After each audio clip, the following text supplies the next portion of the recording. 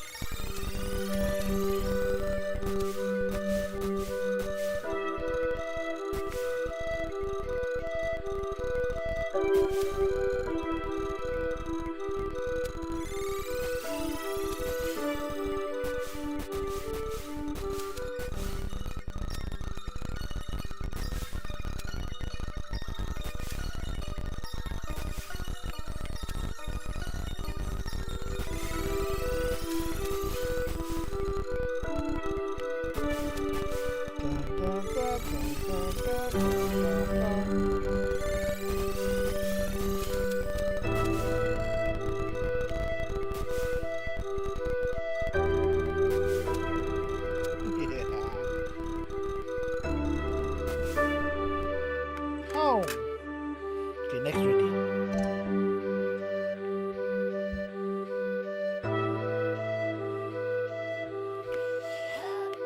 Upgrade.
You are kidding me. No.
Save, download, save, save.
They watched the boss again. No.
Nom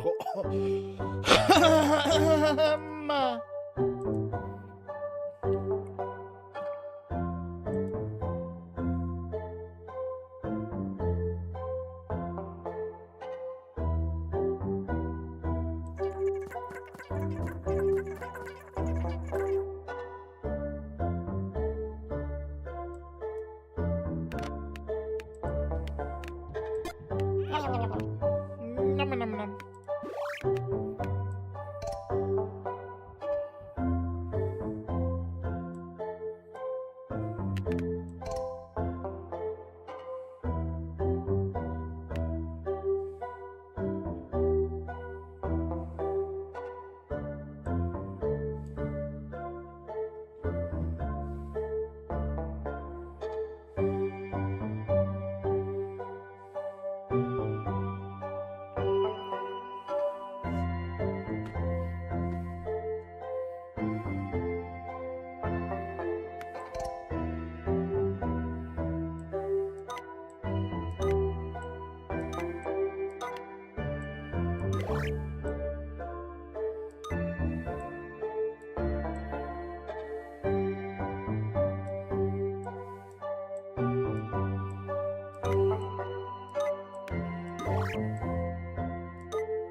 Green and green. Green and green. Okay.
Wow, my health is not moving. Like, how long have I been at this? I know it's level 1, but still.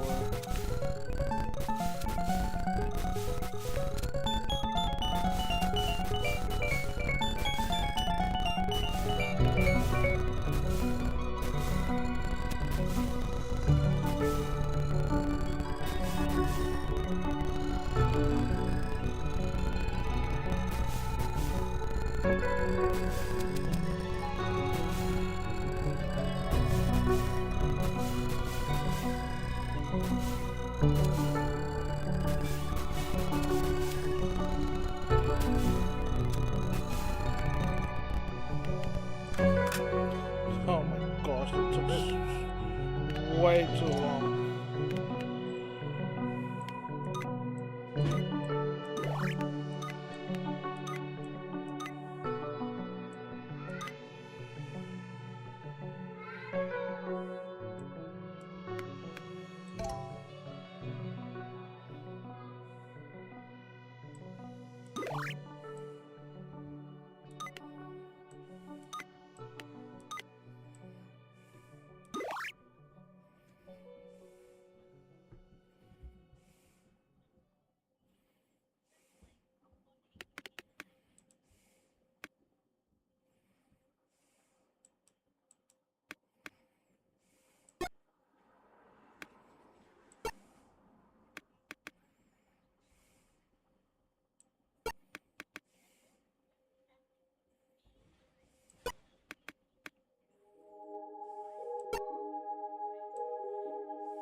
What are you kids doing?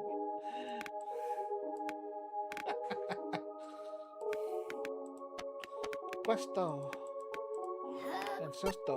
Nom nom nom. Nom nom nom.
Oh my gosh, I killed him already.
The boss died so quick.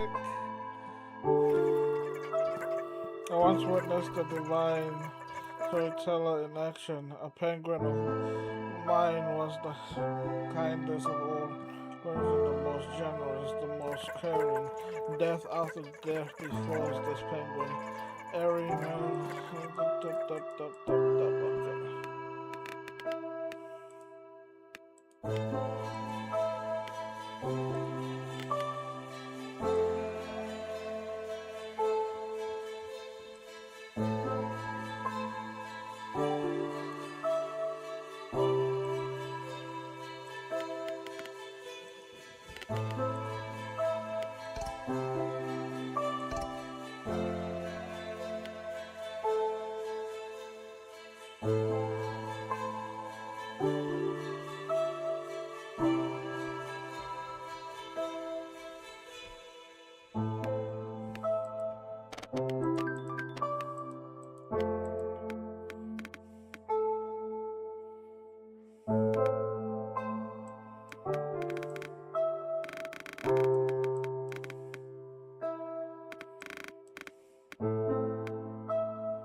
You're playing this? I thought you would switch to tanky. I'm having a lot of fun. And I'm trying to get some good... I'm just grinding up some gears right now.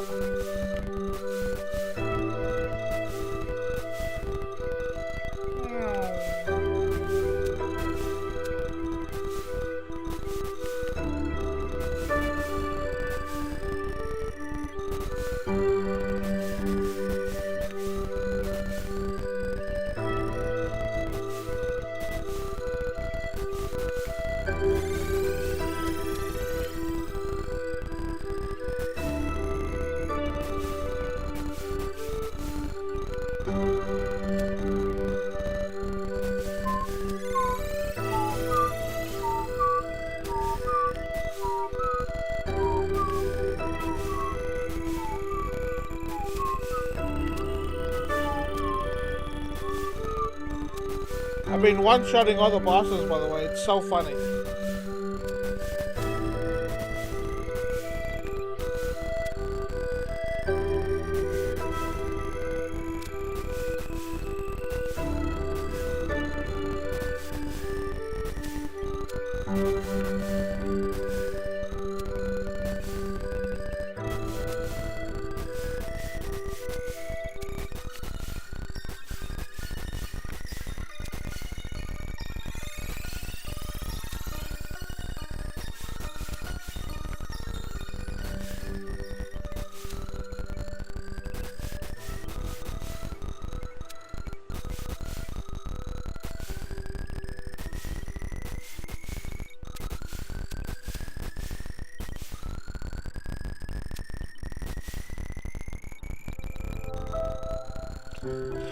Ah. Yeah.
Yeah, I'll probably play something else than this.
Coming soon.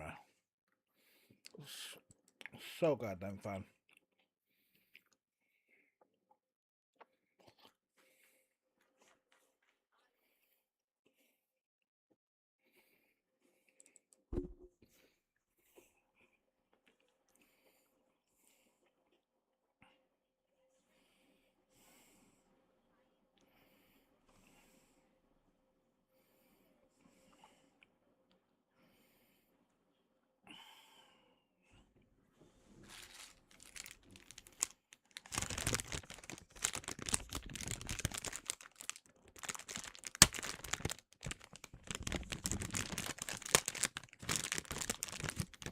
Chocolate. Chocolate.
TYR.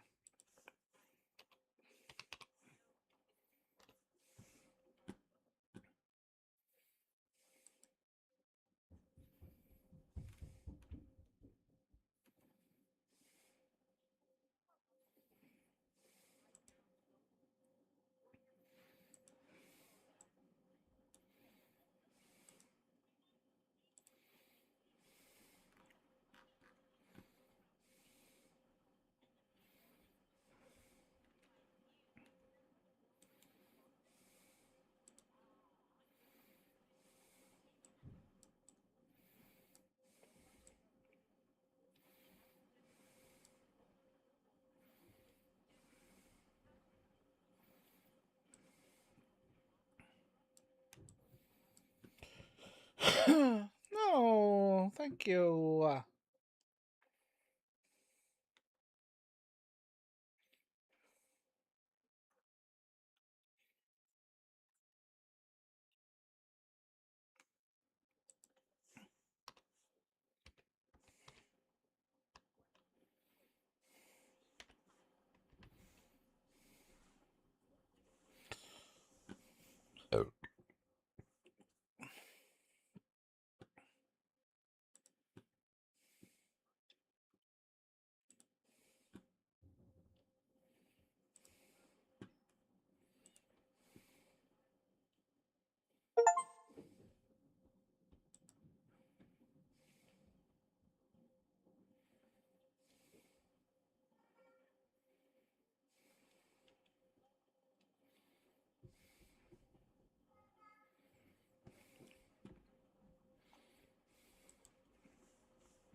Um,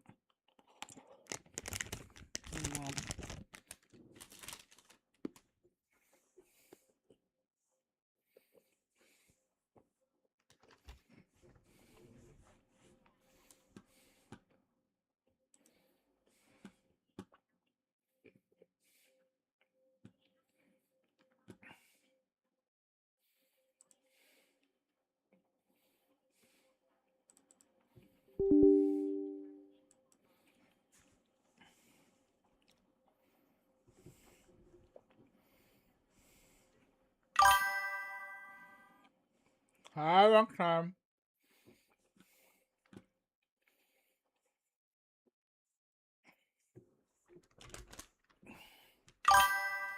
I have been getting your free emotes. What do you mean? Have you been getting? Oh, have you been getting your free emotes? I don't know.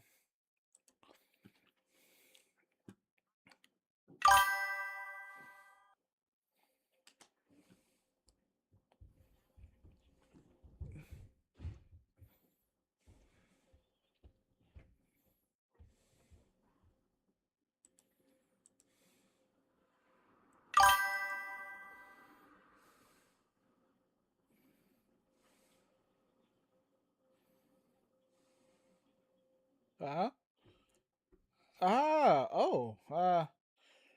Sure, if you're legit. Sometimes. Uh, HMU. HMU. Hit me up on Discord sometimes. Sure.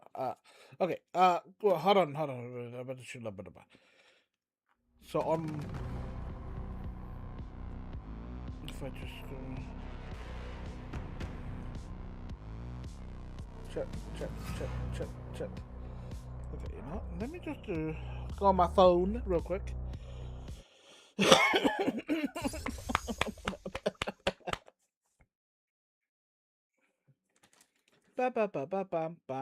Okay. Chat.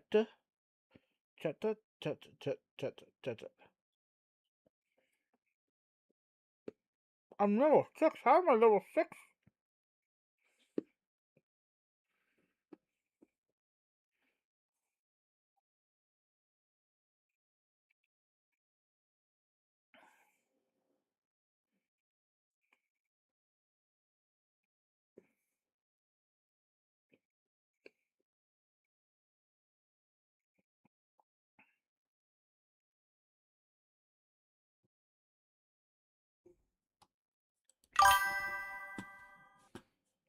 So if you watch any channel, yes, I'm looking for a channel. I can't. I tried doing my own, so.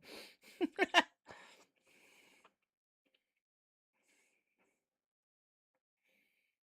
don't want to watch any of these channels, you know.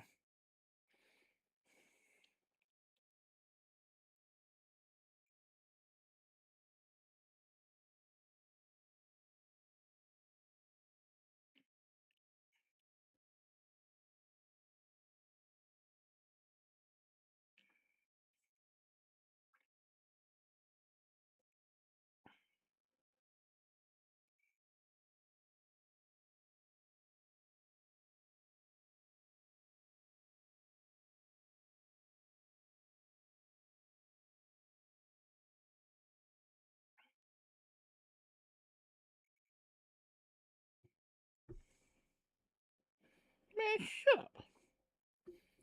Shut up. Recompiling shaders. Oh, okay. You've been shading. Okay. Well, shade away.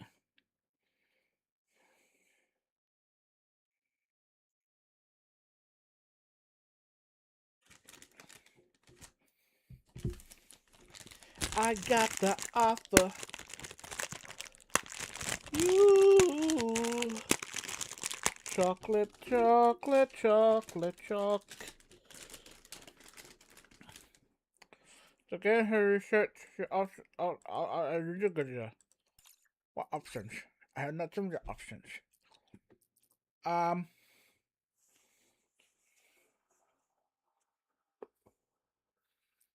Recommended.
Ah.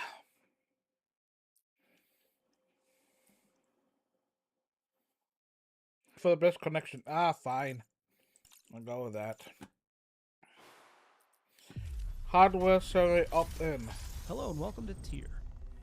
Tier is a strategic vehicle shooter in which 2 teams of 8 vehicles compete to capture the opposing team's base.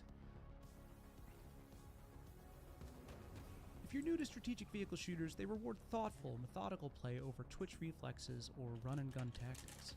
I know. There are a few important mechanics in Tier that are different from typical shooters. Let's start. Trust me, I'll learn on the fly.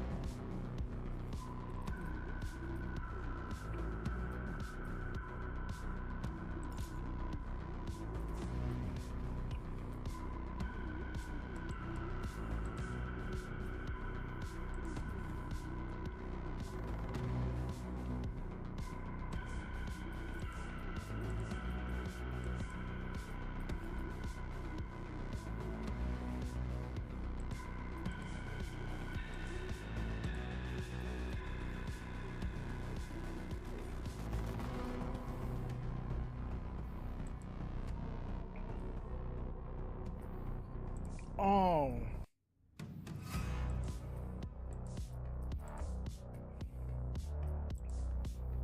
I see. So I gotta start with this.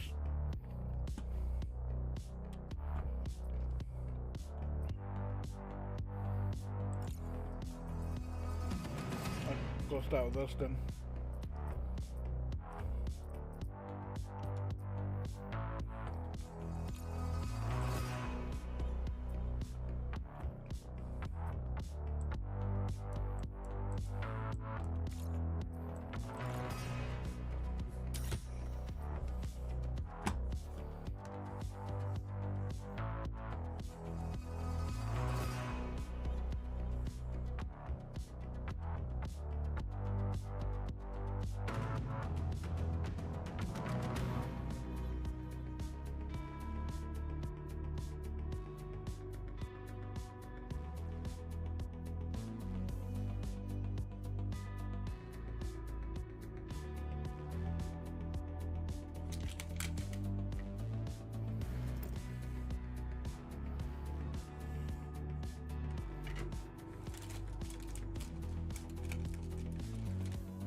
song.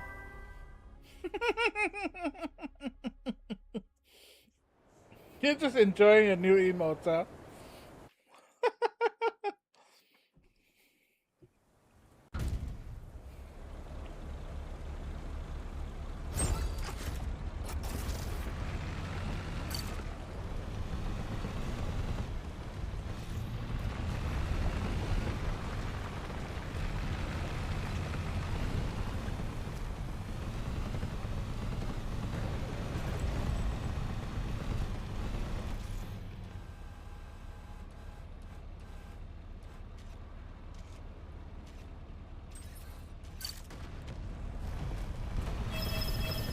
Attack this target.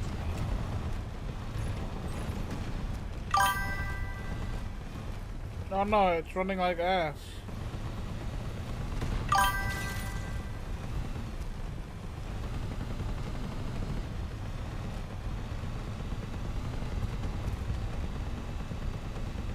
Target this enemy.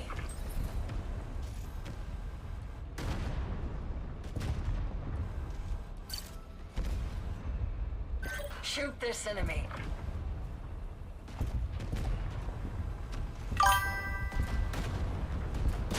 You turned my 1560 PC into 12560.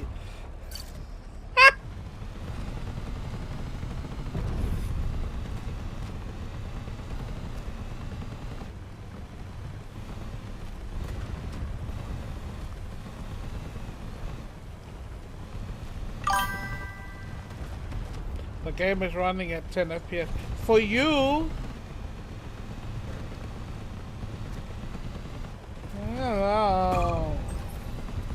Oh, a PC.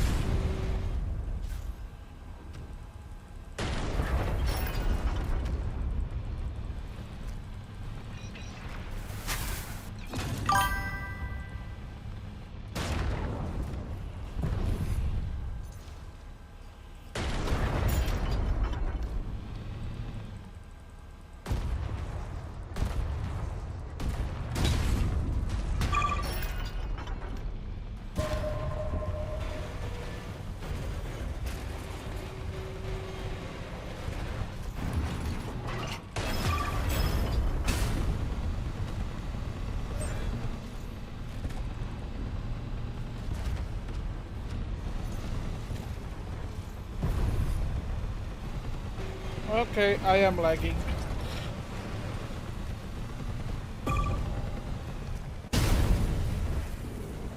Ah! I'm dead.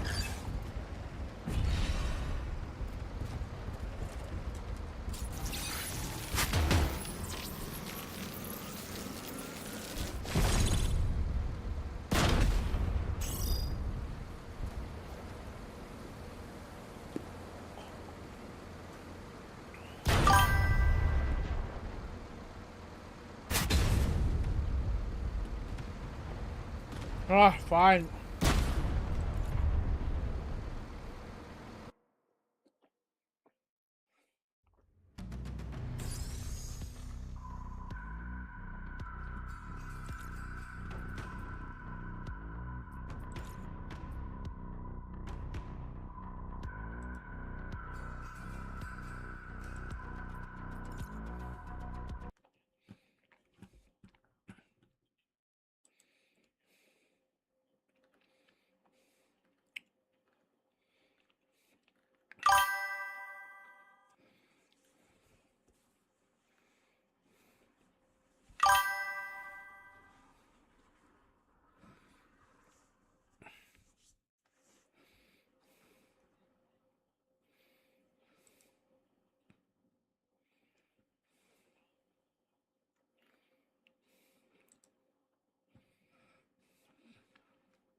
No.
Yeah, let's watch a video. I can't be fucked playing games right now. Since games are not running well at the moment. It really, really sucks. Coruscant's level 1 is the lowest layer of a city 5.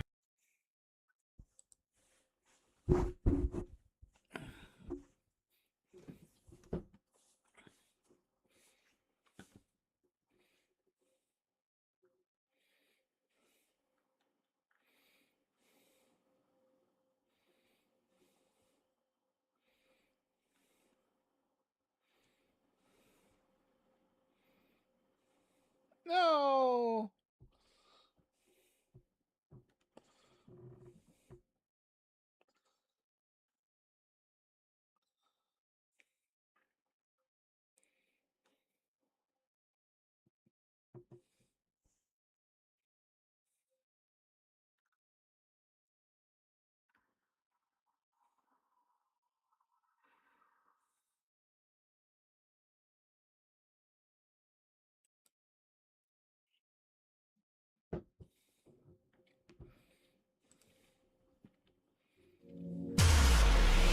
Oh!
know too well to know what you are.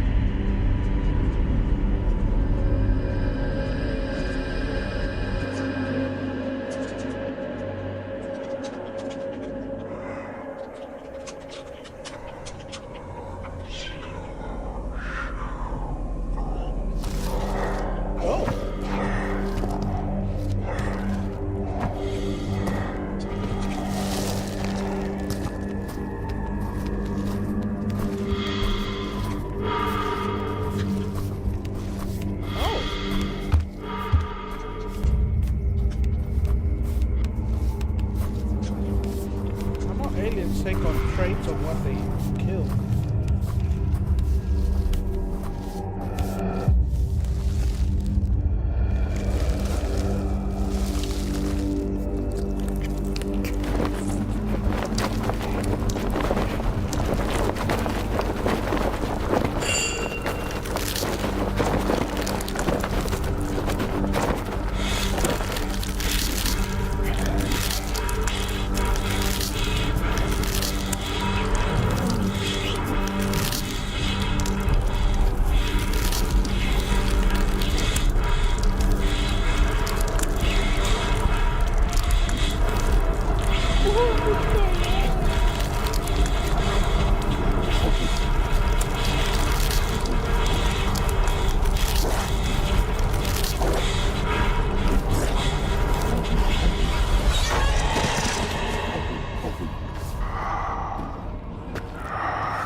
Could have used that before. Oh.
watch a lore video of the aliens.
Boss, I'll be back.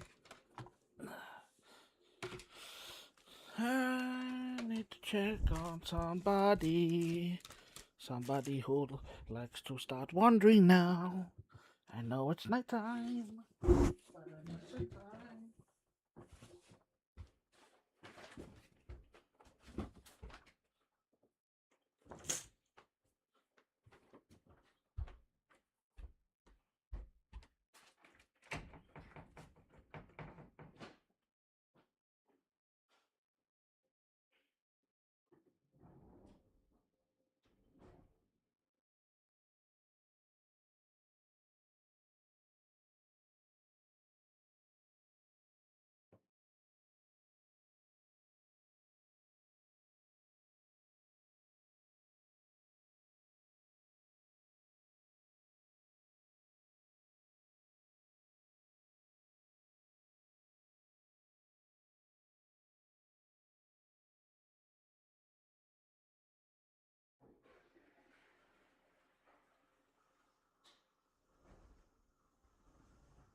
checked, and it's all right.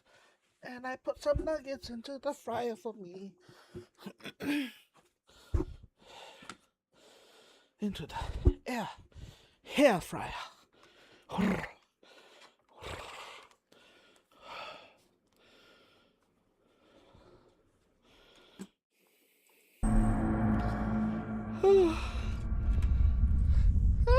Nom, nom, nom, nom, nom, nom.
Oh.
Starts from.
Do they know it's there? Are they living symbiotically? What's going on?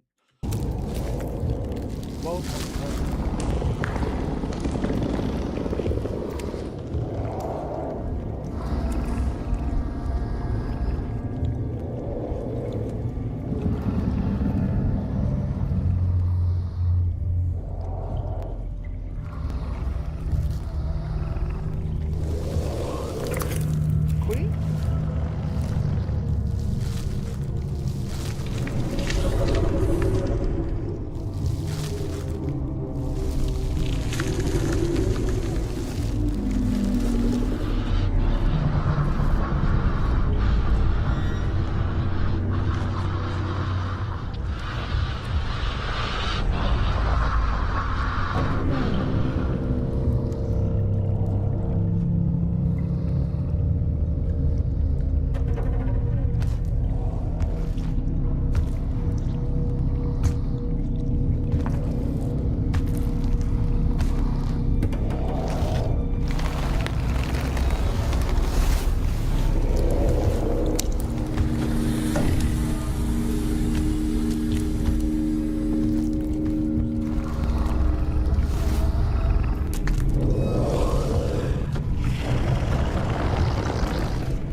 Okay, I recognize the look of this guy, but I never watched the movie though.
betrayal.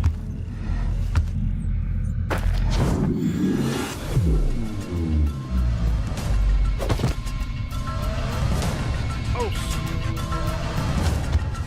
combat roll.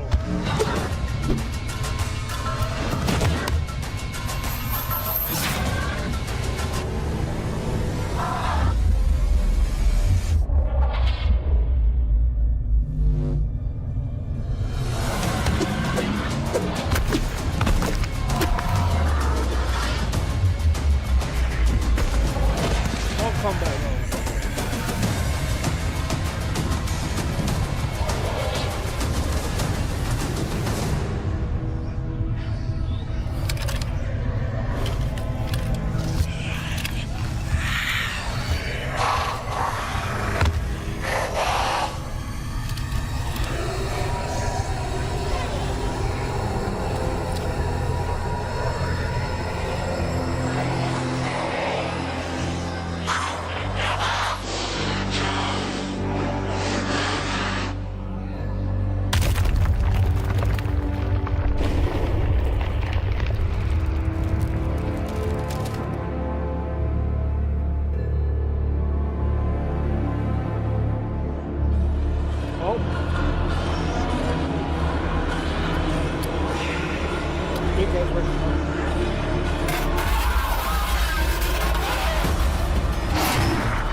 Big guy angry. Very angry.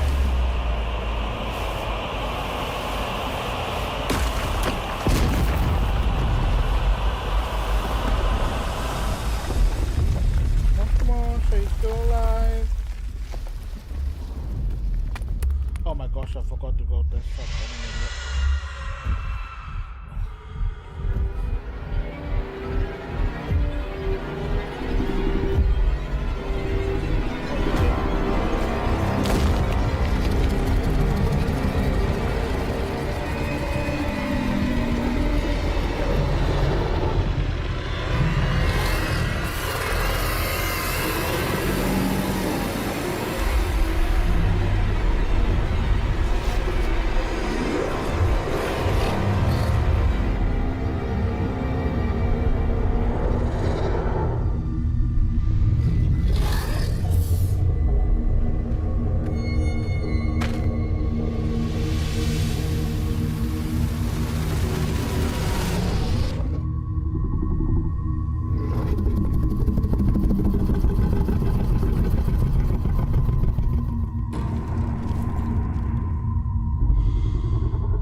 Oh.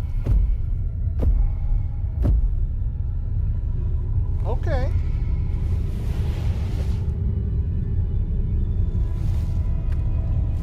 This was gonna finish the job.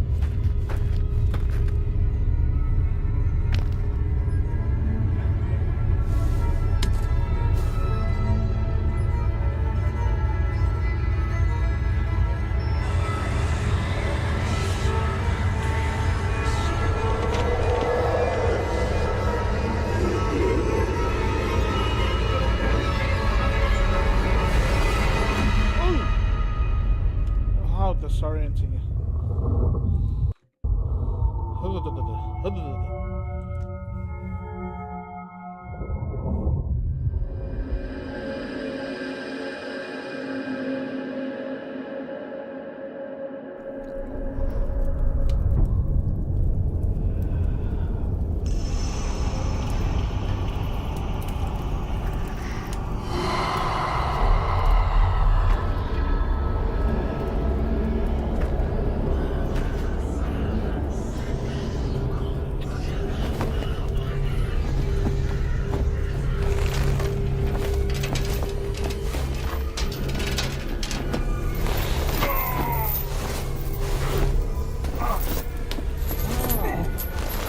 Those things.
About the law.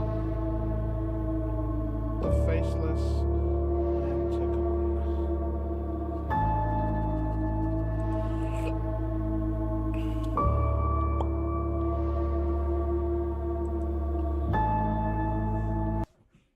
Wait, pot.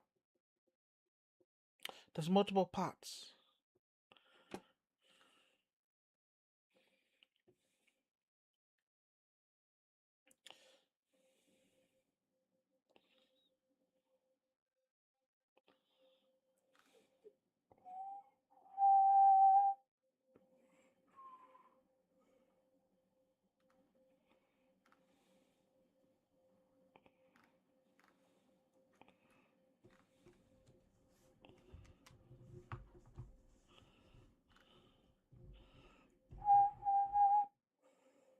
Imperium, Tyranid, first contact. Oh.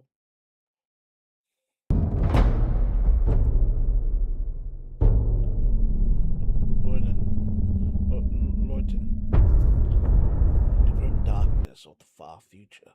There is only war.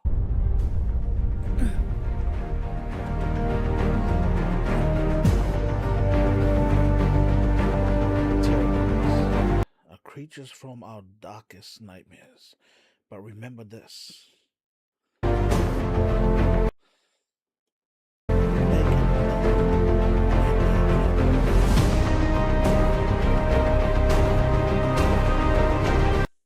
Oh, badass.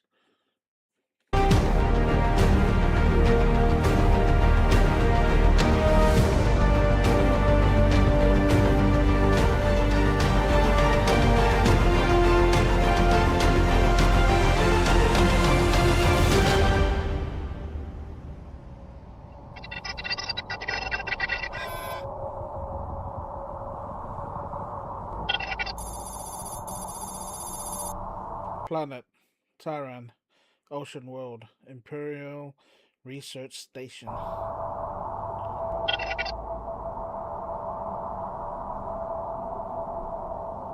The Imperium of Man first made contact with a new Xenos species at the planet of Tyran.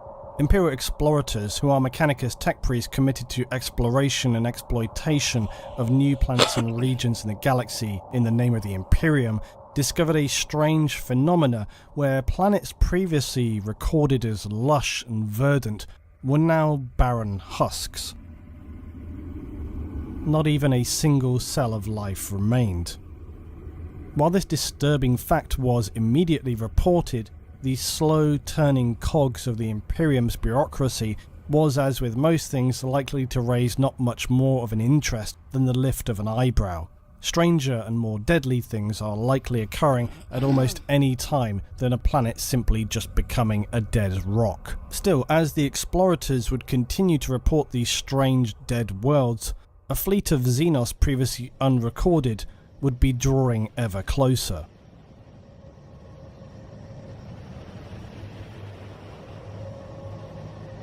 A survey craft returning from studying these destroyed worlds encountered a strange cloud of unidentified objects entering the edge of the system. After taking some damage from strange organic mines in the edge of this cloud, the Imperial ship would manage to survive back to an Imperial base orbiting Tyran Primus with the disturbing reports. Days later, the Xenos fleet would now descend from the skies down to the surface of Tyran Primus. The main base on Tyran was a heavily fortified bunker system designed to withstand the ferocious storms of the ocean world. Coupled with the fact that its location on the edge of Imperial territory made it a likely target for Xenos attacks, so 4 immense planetary defense lasers were situated on the outpost, along with void shield generators. I remember those big ass guns. Which are a form of gravitic energy field. It is typically utilized to defend super heavy vehicles and infrastructure. Often you see these used by starships and titans in the Imperium. Void shields displace ranged attacks by distorting space-time around the point of impact. The outpost was then further supported by an array of other weapon systems, including autocannon and las cannon, as well as various heavy bastions and bunkers. The defence complement itself was also formidable, with 3 full Navy wings and a force of Skitarii, as well as finally an entire infantry regiment of Imperial Guard, a standard deployment for any frontier planet that had been deemed the standardised force strong enough to repel most enemy assaults. The alien horrors began to fall from the skies in an array of colours and strange storm-racked skies. The Imperial ground gunners attempted to engage and prevent any of the invaders from this is before they knew about the spores too. Damn. making planetfall. But just as suddenly as they'd begun, this attack from the strange unseen species would withdraw. Is this all they have? What an easy victory, mused the Imperial defenders. This ignorant overconfidence would soon be tragically misplaced. Major Varnak ordered a fleet of Imperial Navy cruisers to continue to harass the withdrawing Xenos as to make sure of their retreat and assumed broken morale. But upon following this command, the Imperial ships would quickly discover, as they pushed through the spore mine clouds that masked the Xenos fleet, they would see not a few, not even 100 of the strange bioships, but in fact thousands. Having suffered minimal, if any, losses from the initial planetary engagement, swarms of Xenos ships would seize upon these easily stunned prey as they rounded on the Imperial ships. The first to be physically shredded was the Emperor's Fist, ripped apart by small invasive organisms spewed forth from a larger alien vessel. As the others were similarly cut to pieces or ripped apart by tendrils, the now absolutely panic-wrought crew in the last surviving ship were able to dispatch a warning to Tyran. While in the process of doing so, gene stealers had been unleashed into the ship's interior, efficiently and brutally slaughtering the entire crew complement in minutes, while in the background other ships were already being absorbed into the fleet's bioreserves. The Xenos would now return to the orbit of Tyran, and there would be no respite this time, no withdrawal. Many thousands of their mycetic spores rained down to the planet's surface, with the Imperial outpost defences having little success in preventing them from doing so. As the ocean around the outpost began to foam and boil, the Imperial defenders looked on baffled and more than a little concerned.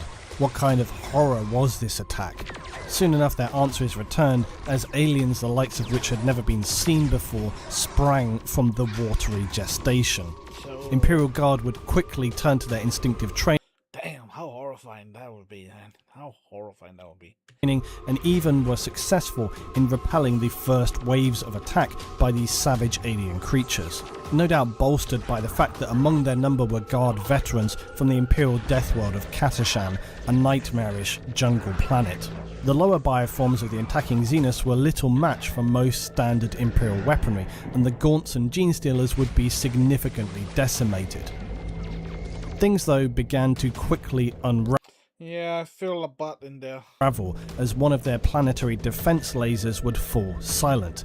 It was literally choked and clogged by a mass of Xenos gargoyles that had been instructed from the hive mind to force themselves down into its barrel and inner workings. Now the larger bioforms like Carnifexes would begin to appear, ripping through defences and destroying further weapon installations. The Xenos were turning the tables, and it was now only a matter of time before the guardsmen would be horribly dismembered and then consumed. The outpost soon is overrun by the alien horrors, and its heavy bastions and bunkers smashed to pieces or enveloped by this highly aggressive Xenos. Only Tyran's command bunker remained, and it was already beginning to buckle and crack under the weight of unrelenting damage being wrought to its exterior by huge aliens smashing their way inside. Major Varnak saw there was no hope. This was the end.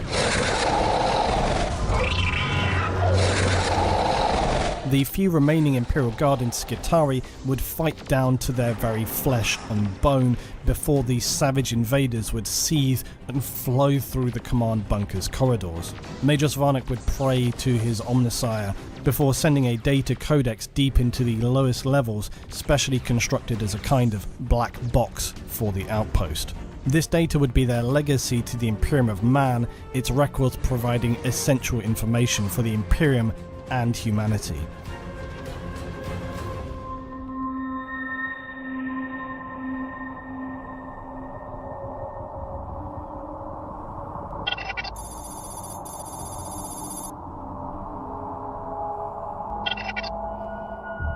As Krypton approached the now dead, sterile world, he discovered that it had been ravaged of all life, even its oceans and atmosphere. Searching for the standard Imperial data codex that is secured in such a catastrophic destruction of an Imperial outpost, what he found was more disturbing than he could have imagined. And seeing the videos and accumulated data of the Xenos assault, Krypton would immediately leave the planet to communicate and convey the severity and imminent danger posed by this new and horrific alien threat.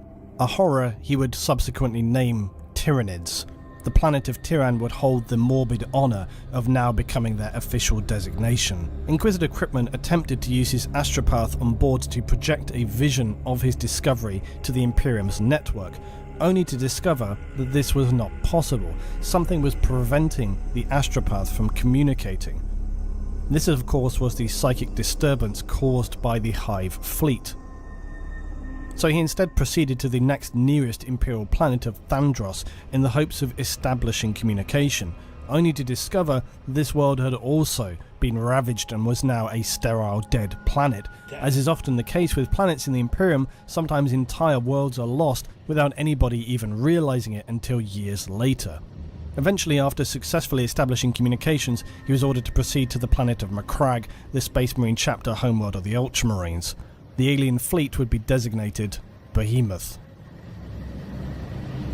Thanks largely to the information gathered from the Tyran data codex, the Astartes and Imperial forces on Macragge were now able to formulate a plan in its defence. The chapter master Marneus Calgar quickly ordered its already immense, powerful defences strengthened. In addition to the existing Imperial ships in orbit, more arrived daily, including massive strike cruisers and Ultramarines battle barges.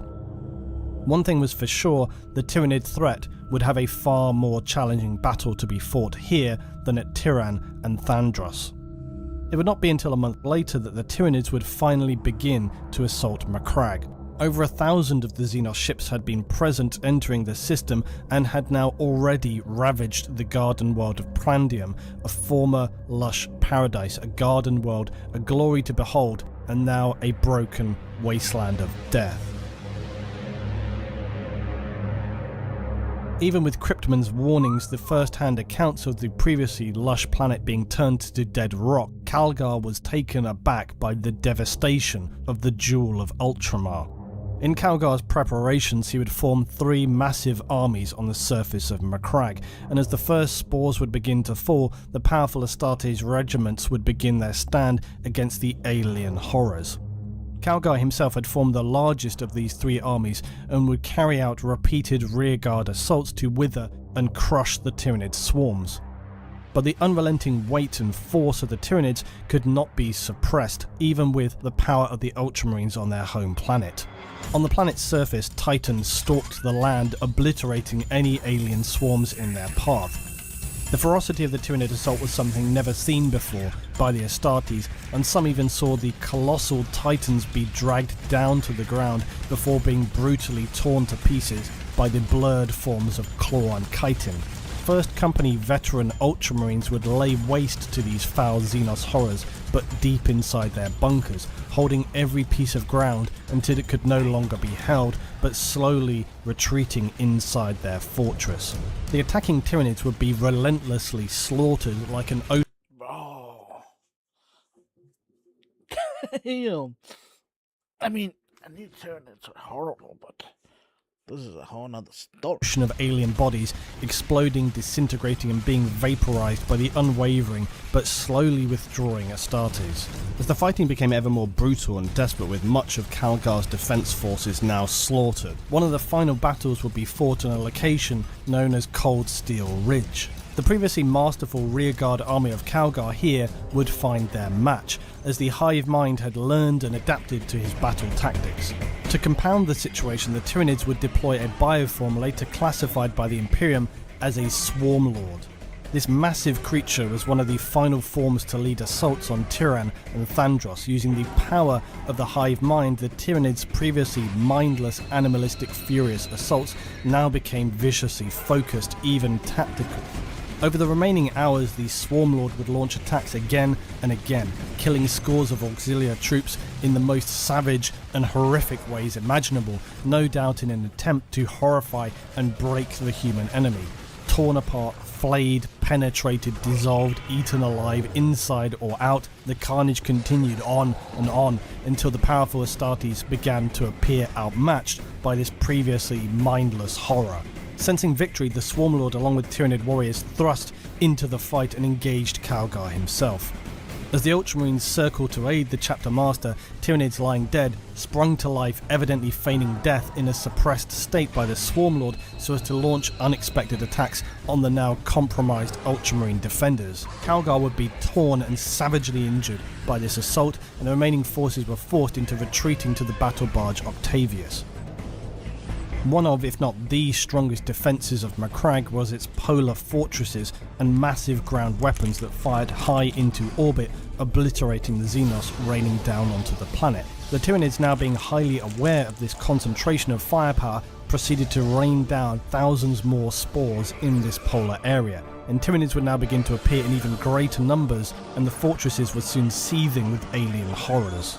With few options available, Calgar had to trust his planet-side Astartes would handle the tidal wave of Xenos now engulfing their bunkers. So Calgar would instead turn his attention to the Hive fleet, determined that if Macragge must fall, no other planet would. Despite the Imperial fleet and the remaining planetary defences engaging the orbiting bioships and destroying hundreds of them en masse, many more remained, and wave after wave would assault the ships in space and the surface of the planet. By the time the Tyranids were deploying their 12th wave of attacks, the orbital defences of Macragge were now essentially annihilated, and so the Tyranids would even further intensify their attacks. Calgar would attempt to seize on this by assaulting their ships in orbit. The Tyranids were spread out in their attempts to envelop the planet, and then they would start to now withdraw their bioships, pull the engaging Imperial space vessels away from Macragge so as to be unable to assist the forces on the ground, especially around its polar bunkers and outposts. What the Tyranids could not have foreseen, though, was the arrival of the reinforcing battle fleet Tempestus, catching them now in between two Imperial fleets. But even so, the Tyranid Hive fleet was far from outmatched, and likely both fleets could have been potentially destroyed were it not for the supreme sacrifice of the mammoth Emperor-class battleship Dominus Astra. It would plough straight into the heart of the Hive fleet and sacrifice itself by detonating its warp drives, subsequently creating a warp vortex and dragging itself and the entire Tyranid fleet into total oblivion.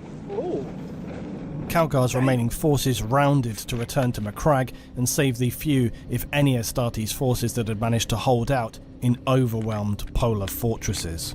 Contact with the First Company veterans had now long been lost as the Tyranids overran the polar outpost, and Calgar, concerned by this, deployed the 3rd and 7th Companies by drop pod to the polar regions. As the Marines burst from their pod deployments, the scenes that met them were beyond belief.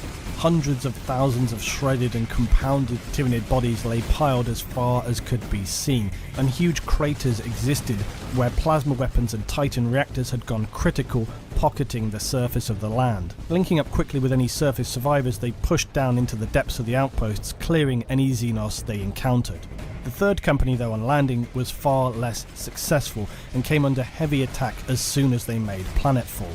Many hundreds of Tyranids sprang from the dark outpost entrances to engage them, but heavy fire from the Marines and Thunderhawk gunships overhead crushed them and drove them back into the darkness of the reinforced outposts. On entering the darkened corridors of the outpost as the 7th Company had done, the 3rd began to notice how walls and structural elements were dripping with mucus, and it seemed that in many places solid material appeared to be breaking down.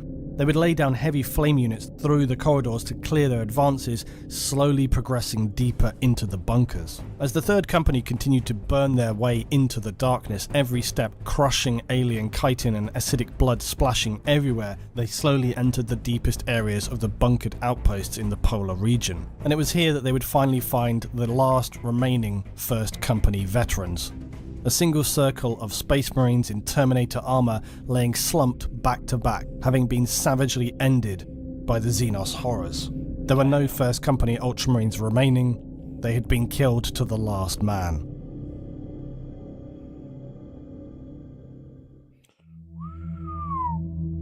Damn. Oh my god.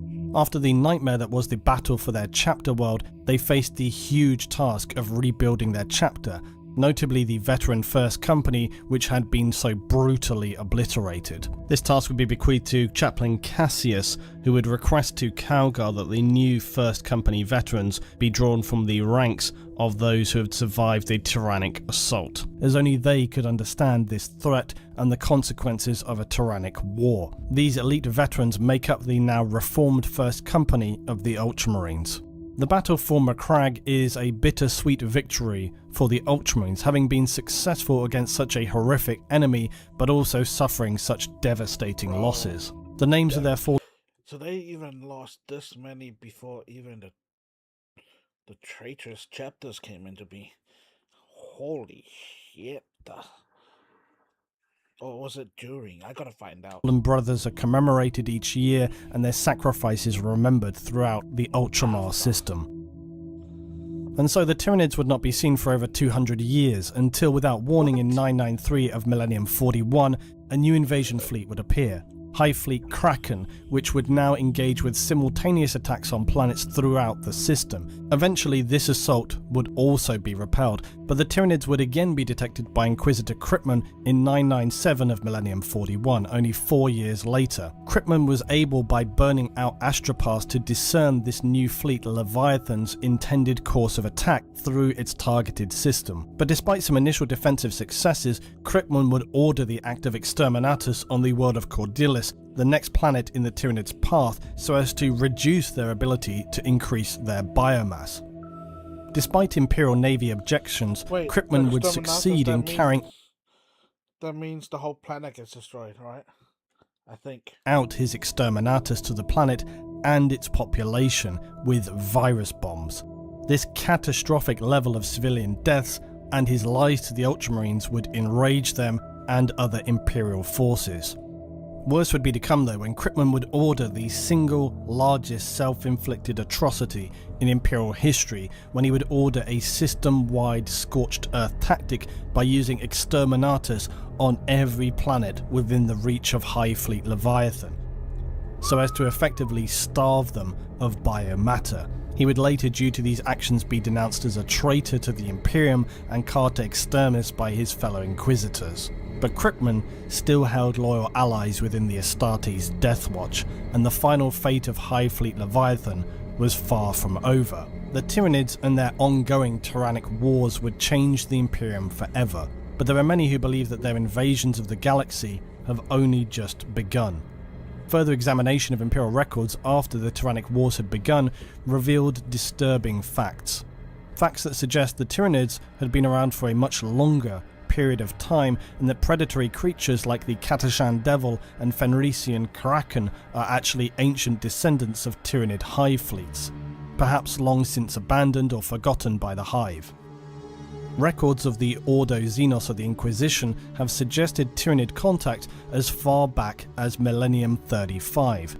Bioships of Tyranid configuration were also discovered on an ice planet after Imperial Guard was sent to deal with an Orc threat there.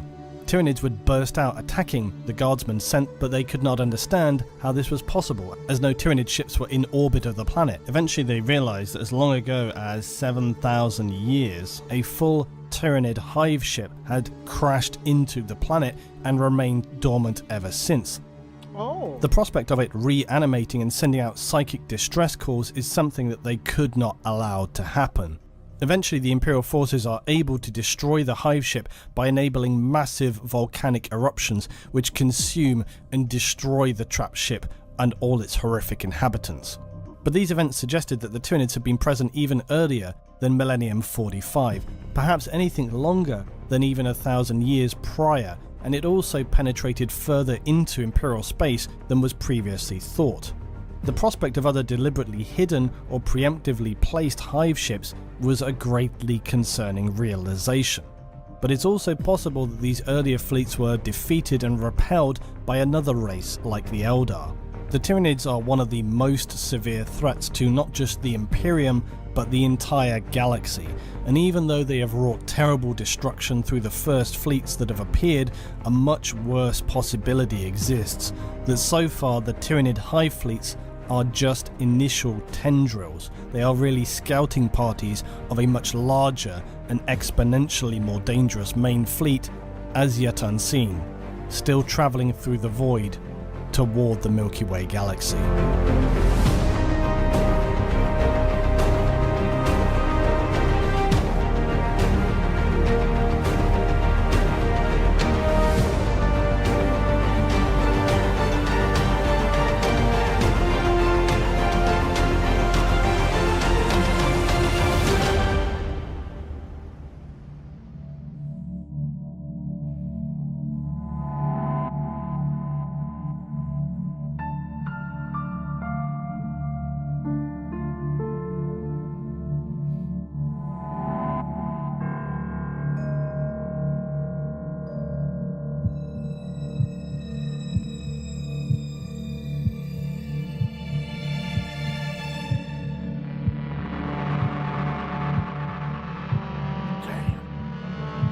First encounter. Ooh. Holy shit. Ow. The horror. The horror. Yeah, good video. Very good video. Oh, you deserve more than 60k likes. Oh, come on. 3.3 million views, and that's... Oh, that sucks. How dare you, 3.6 people?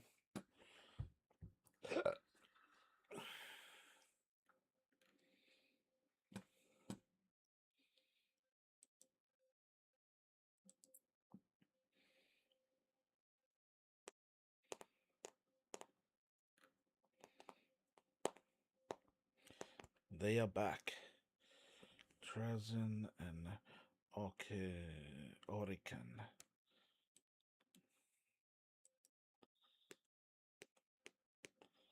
Well, considering their looks, they are Necrons. Necronos.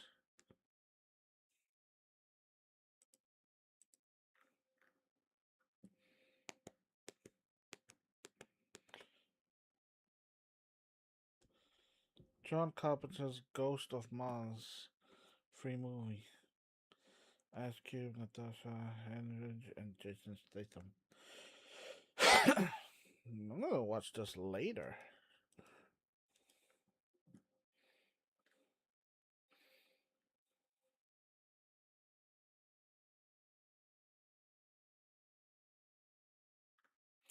Tell me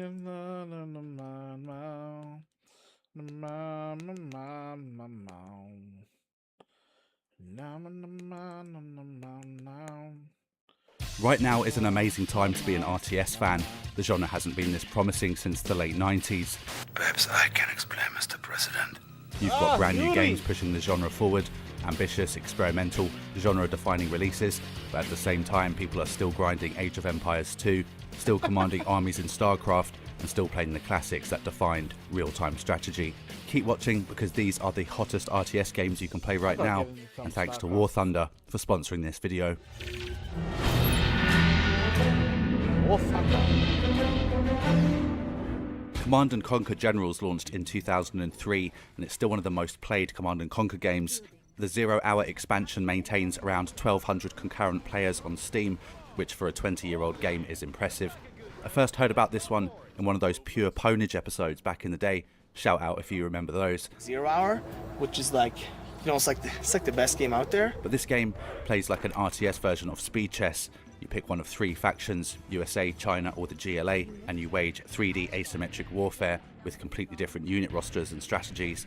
No base management bloat in this one, no convoluted tech trees, you just build, attack, and you generally win or lose in 20 minutes. Unit lost. The micromanagement and microstrategy in this game is one of the most intense in RTS history. In my opinion, this game has some of the fastest paced combat in the genre. The USA relies on overwhelming firepower and air power, China dominates with cheap infantry spam and nuke weapons, and the GLA are guerrilla fighters using stealth and biological weapons. Each faction feels generally different and they're all a lot of fun. Dr. Threats is running the lethal program. Multiplayer has been extremely competitive since the game came out. The community is small but still very involved. Definitely a legendary game on this list. Let us know what you think of this one in the comments. Our next game is a story of resurrection. The Beyond All Reason project started in 2019 after the original creators revived it after a 6-year abandonment. A new generation of developers alongside the original team decided to restart. They had a vision to build the Total Annihilation and Supreme Commander successor that the RTS community deserved. They committed to keeping Beyond All Reason free and open source. No corporate takeover, no monetization, just developers building the game they wanted to play. Over 150 contributors have touched the codebase since 2019. The community funds development through donations. Then in June 2026, Beyond All Reason signed a publishing deal with Hooded Horse. After almost 7 years as a volunteer-only project, they are now going professional. The team realised that the window for true RTS impact is just opening, and they've had to strike while the momentum existed. This game, as you can tell by the footage, is pretty awesome and something every RTS fan is probably going to enjoy. Outlets like PC Gamer say that it pushes the bar, praised it for having some of the most bombastic battles you'll ever see in a video game. You can play the game right now or wait for its eventual Steam release. This game still a list. Generals, yeah, we're going Beyond All Reasons. Beyond All Reasons.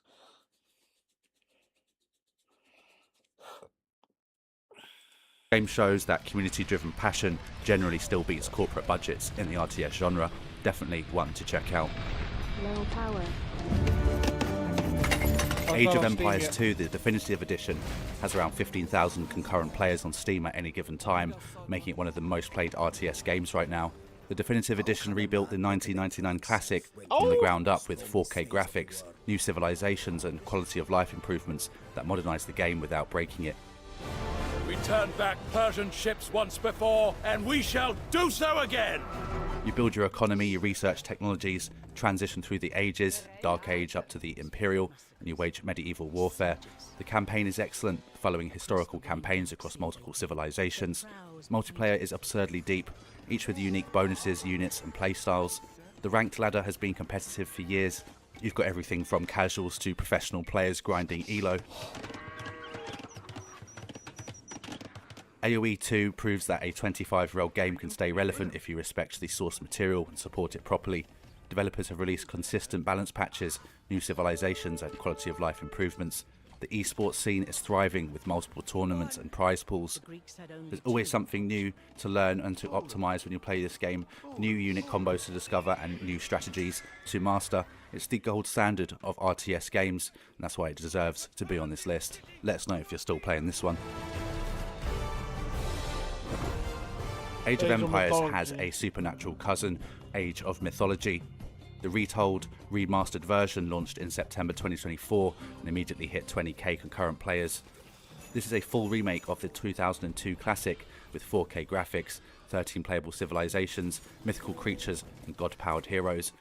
Unlike the speed-focused design of Age of Empires and Command & Conquer Generals, Mythology rewards patience and long-term planning.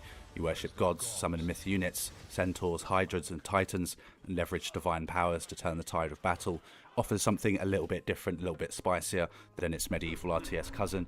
The campaign is phenomenal here as well, branching storylines across different mythologies. Rulers of the Greeks and the Norse. It's not quite as polished as Age of Empires 2 in terms of balance or depth, but it's got more personality and creativity. The art direction is fantastic, the music is epic, and the sense of mythological power fantasy is unmatched in RTS games. And wield my wrath. Shout out to War Thunder for sponsoring this video. It's the most comprehensive vehicle combat game ever made, completely free on PC, consoles and mobile. You've got over 2,500 vehicles to control, from tanks and planes to helicopters and ships, spanning nearly a century of military history. The game is amazing right now with tons of recent updates.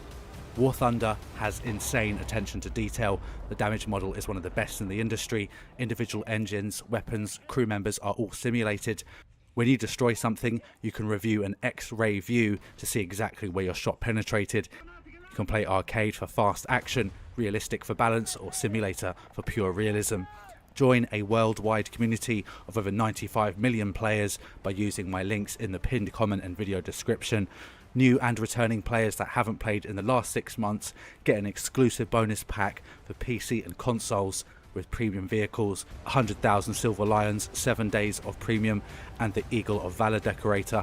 It's free and for a limited time only. Thanks to War Thunder for sponsoring this video. Now let's get back to the list.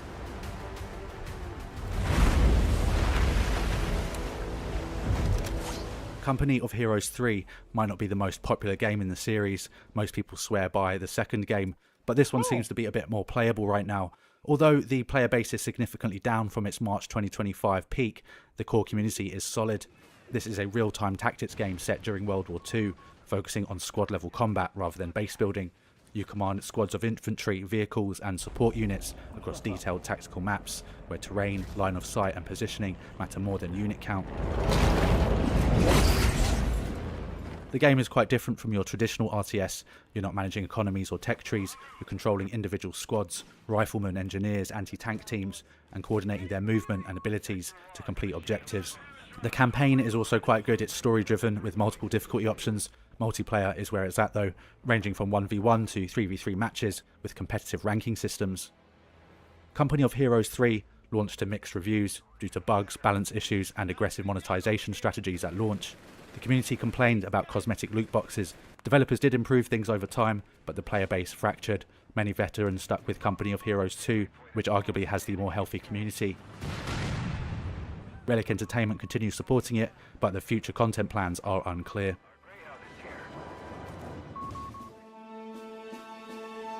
Cossacks 3 is a remake of the 2001 classics Cossacks European Wars, which I've featured before. It delivers expanded unit rosters and refined mechanics. You control massive European armies in this game across 17th and 18th century European battlefields, with thousands of soldiers on screen simultaneously. The gameplay is pure old school RTS like the original.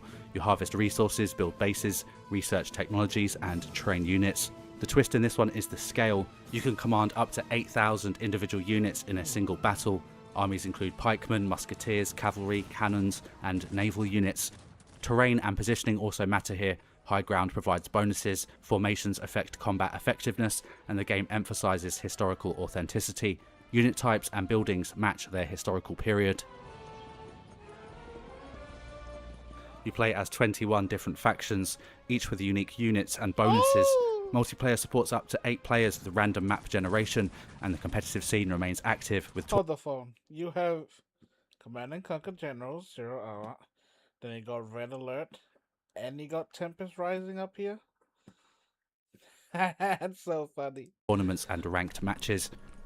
Cossacks 3 is a fairly cheap game to pick up. The learning curve is steep and the AI is challenging, but veterans of classic RTS games will absolutely love that. The community is dedicated and still playing after decades. This is not one that you see every day. It is pleasant to see you again, even under these circumstances. Our next game is probably my favourite RTS ever made, and it still has a healthy player base today. The game was actually re-released on Steam in October 2024 and has only grown over the years thanks to nostalgia and the resurgence of interest in classic RTS games. Perhaps I can explain, Mr. President. Yuri. The device is called a Psychic Dominator. I'm of course talking about Red Alert 2. This is the definitive Cold War game and also the definitive old school RTS experience. Soviets versus Allies with complete asymmetric factions, asymmetric units and asymmetric playstyles. Unit lost. Red Alert 2 is a masterclass. Unit lost. Insufficient funds. Unit repaired. In unit design and high production value. Each nation in the game has a unique unit that fundamentally changes your approach. For example, France gets ranged infantry, Britain gets a sniper, Russian gets elite guards, and the different factions make replaying with different countries always feel new. The campaigns are story-driven with those Westward-style FMV cutscenes featuring live actors, and it's totally over-the-top and charming. You've also got the Yuri's Revenge expansion, which adds a third faction with psychic powers, completely breaking the Soviet and Allied dynamic. The multiplayer in this game is still alive through CNCnet, a community-run server system that handles online play. Tournaments still happen, ranked ladders still exist, and the community has kept Red Alert 2 alive for over 25 years. The game costs about $10 in Steam and is one of the best investments in classic RTS. If you want pure nostalgia and a game that holds up in 2026, this is an essential pickup. The war's over. Can't we all just get along? And GDF now knows of the might we possess. Tempest Rising launched in 2025. It's one of the newer games on this list, and it actually launched accidentally due to a Steam glitch, but the publishers decided to keep it that way. Is that different? What was I thinking of?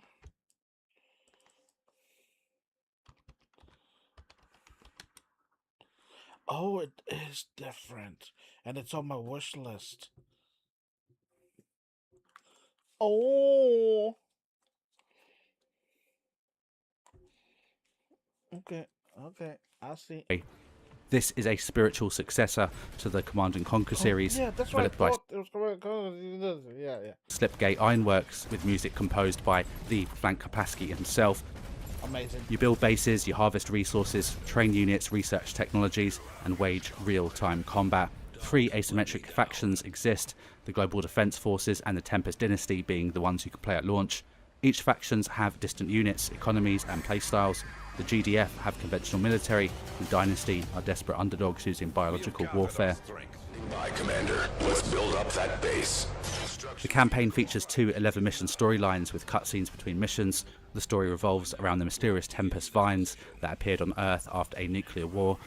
It's a new resource that everyone wants to control. If you have been waiting for a Command & Conquer successor that actually understands what made those games great, Tempest Rising is a very fun AA game worth checking out. Keep the dream alive. Oh my gosh, yeah, it's the same music composer. You can hear it. General.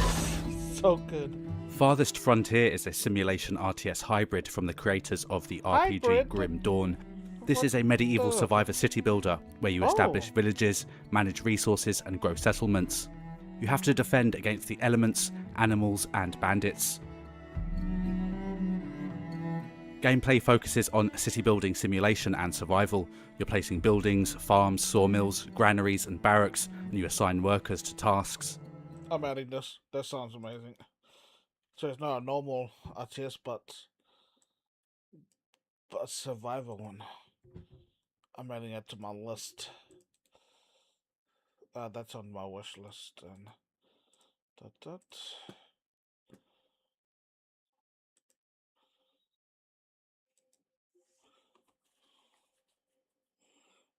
amazing. When winter comes, you need to prepare, harvests fail and people starve, raiders attack and you scramble to defend. The game can be quite punishing actually, which is quite rewarding for me. Unlike traditional RTS games, there's no combat unit control, defense is passive, so if you're into blowing things up, this might not be the one for you. Also, the community are very positive and engaged. If you want a medieval city builder focused on logistics and survival rather than combat, Farthest Frontier is a fantastic shout and will consume dozens of hours easily. Oh, easily.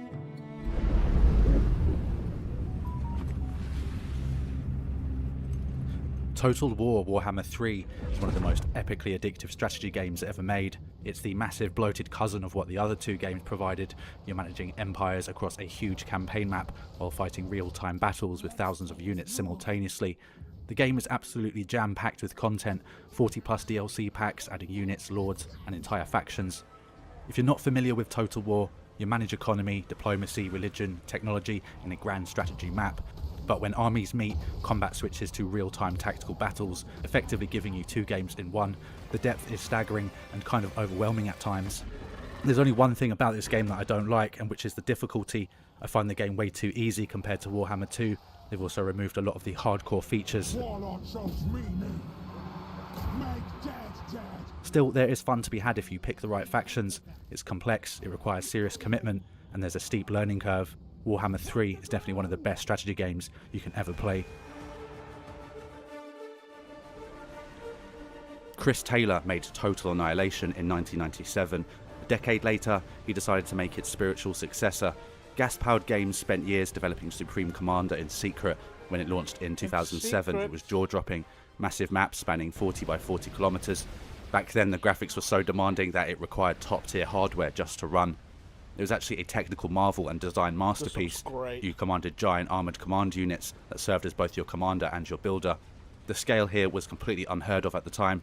Battles could take hours, involve thousands of units, span entire continents on a single map. The zoom system let you smoothly transition from a tactical close-up view to a strategic overview. No other RTS let you operate at that scale with so much control. 3 factions fought the Infinite War. The Cybran Nation, the Aeon Illuminate, and the United Earth Federation. Each had completely different unit rosters and philosophies. The expansions, particularly Forged Alliance, added a 4th faction, the Sephirim, and massive engine improvements. When the official servers shut down in 2012, the community took over. Forged Alliance Forever became the official community server.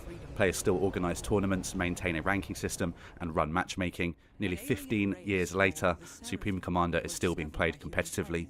The game is on Steam now, available on Windows, Mac, and Linux. The community is small, but it is very dedicated.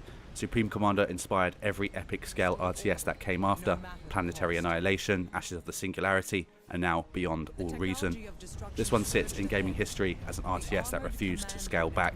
It created a legacy and still influences strategy gaming today. The Infinite War has raged for 1,000 years. Guys, that is the list. I hope you like these strategy games. Also, don't forget, if you are a new or returning player that hasn't played War Thunder in the last 6 months, grab that bonus pack for PC and consoles using my link in the description. We got Jurassic World restricted section completely wrong. Okay. Diablo meets City Builder in this brutal new action RPG, Wardens of Avalon.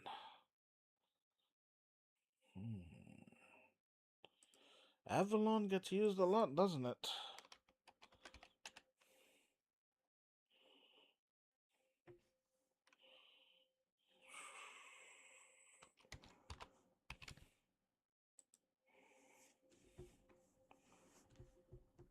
$2027. My brother has betrayed us all.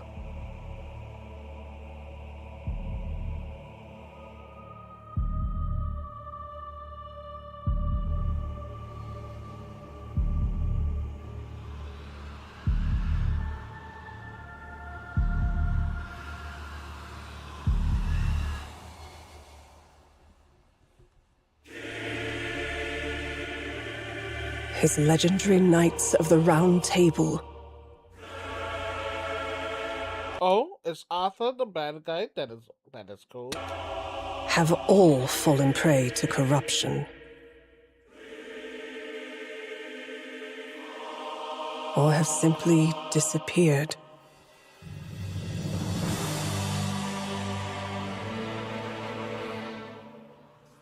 Avalon, once a glorious kingdom, is so many storytellers and games use Avalon. What the fuck is that just bit me? Hold the phone. I will find out and I will kill.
Interesting.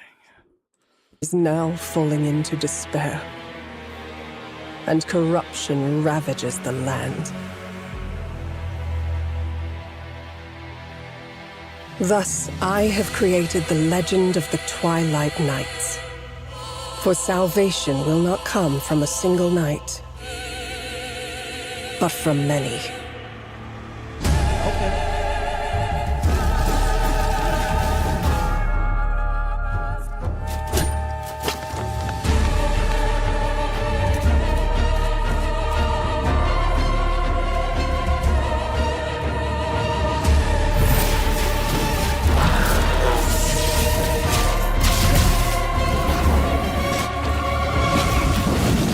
Wardens of Avalon.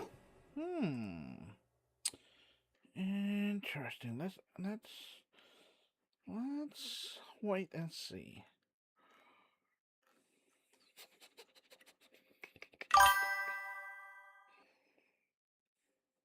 I don't know. I've been watching videos and getting game ideas. I can't be bothered playing games. Never mind, it's not. So, blah, blah, blah, blah, blah. Not my problem right now. Not my problem. I mean, yeah, it's my problem, but fuck. What the fuck am I supposed to do? Huh? Huh? I don't know what the fuck's wrong. I don't know. What do you mean? It says healthy here. Healthy. Yet. Oh.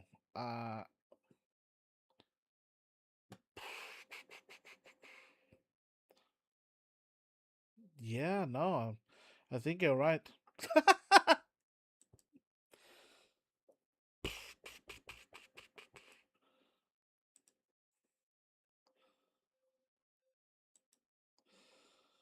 I don't know. Whoa.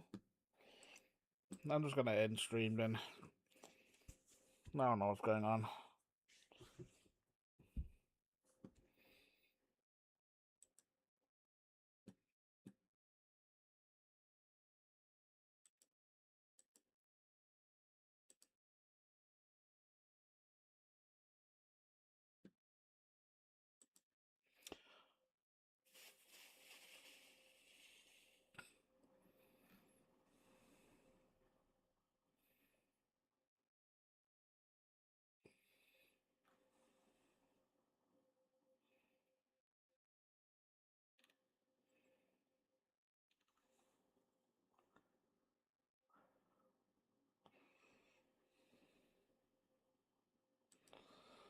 Soul frame. Soul frame free.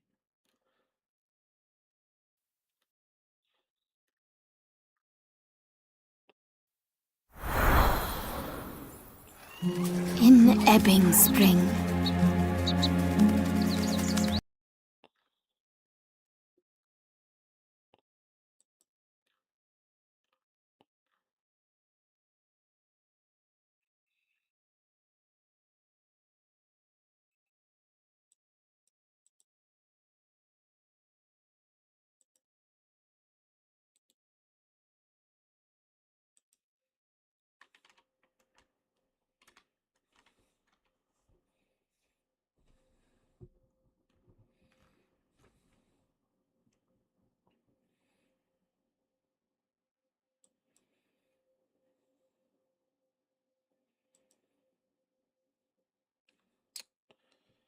Now I'm curious, is it doing that to all my streams?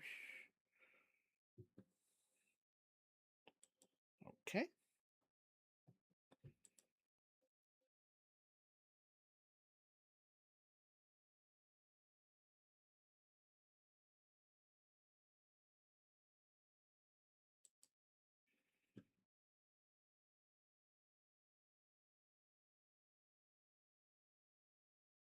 Okay, Twitch is fine then. Well, what the fuck's going on? I don't know. I don't know.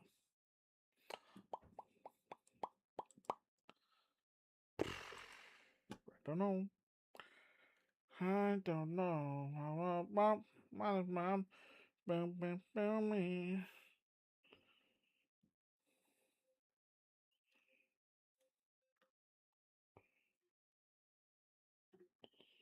When is the game do this to me?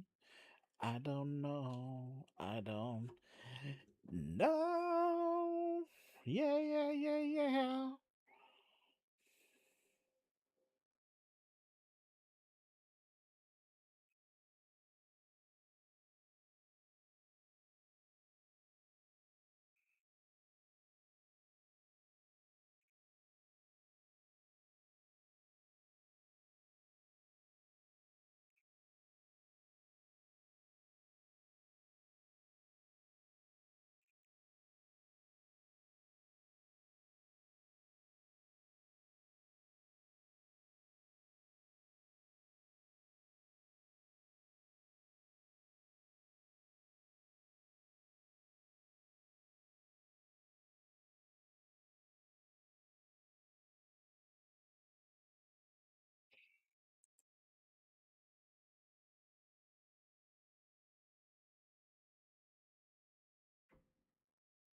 Best your idea, man.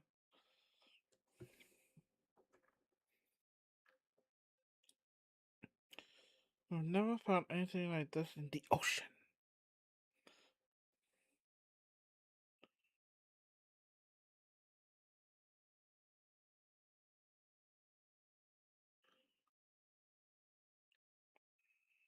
Becoming an elder knowing good.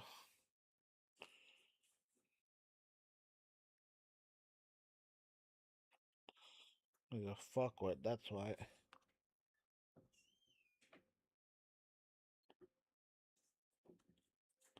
That's false.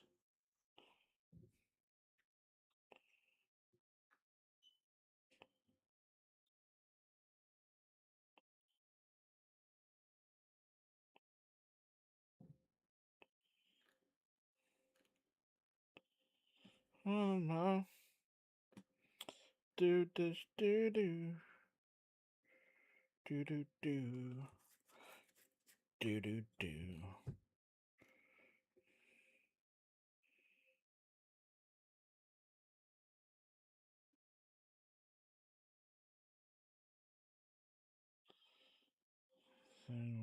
But no.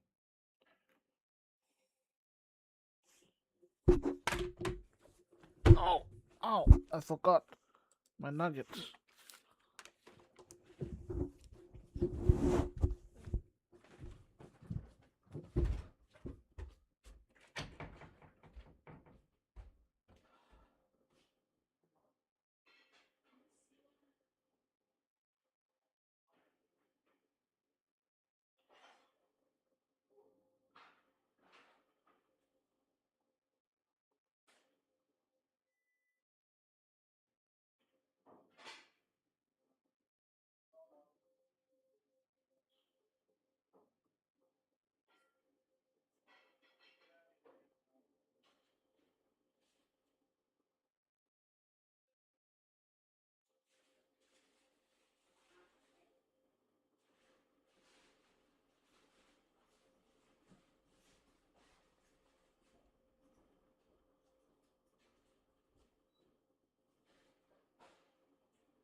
Nuggets.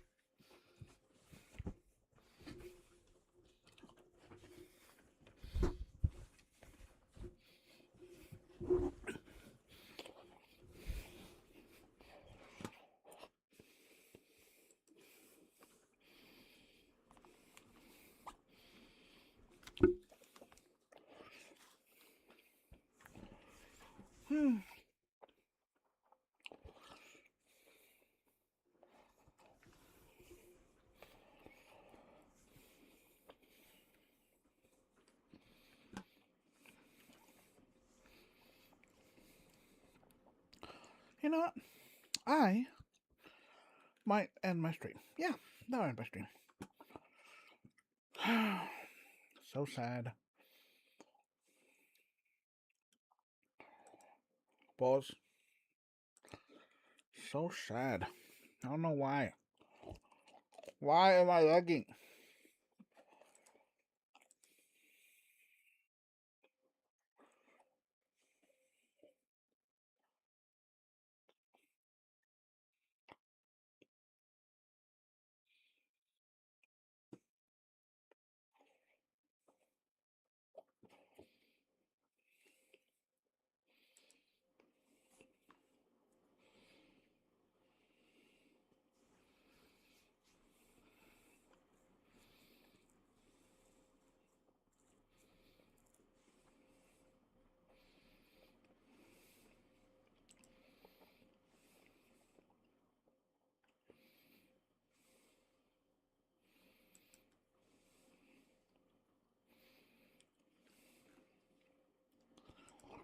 I don't know.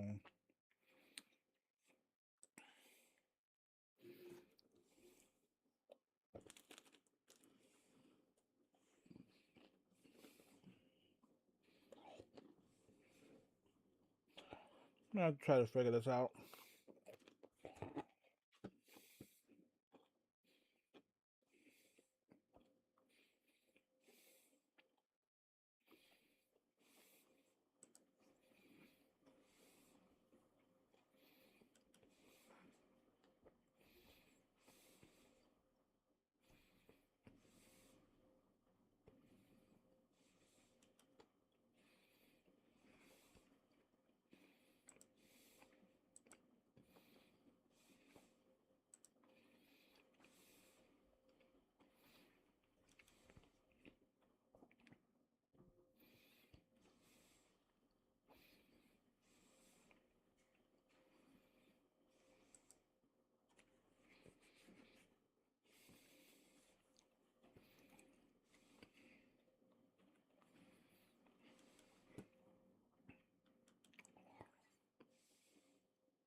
No, I'll finish off the hour. Let's just finish off the hour. Where is it? Ah, yeah.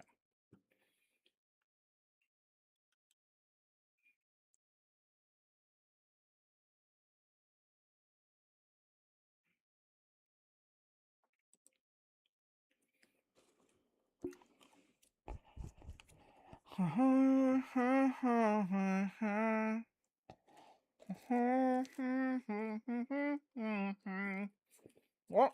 Starship Troopers 3? Really? Oh.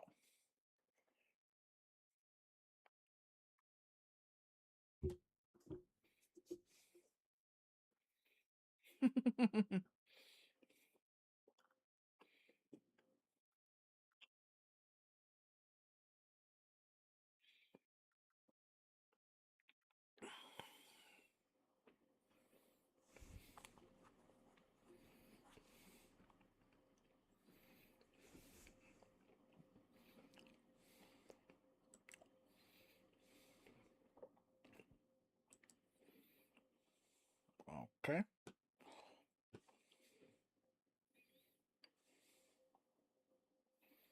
Mine's just gone slow for a reason.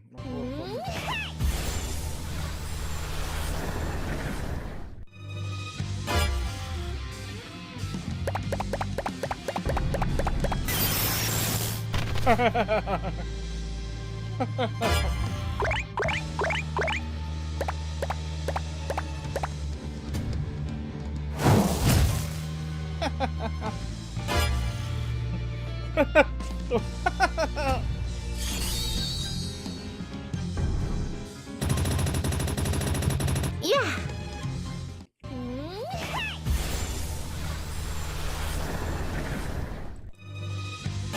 I grinded way before encountering her.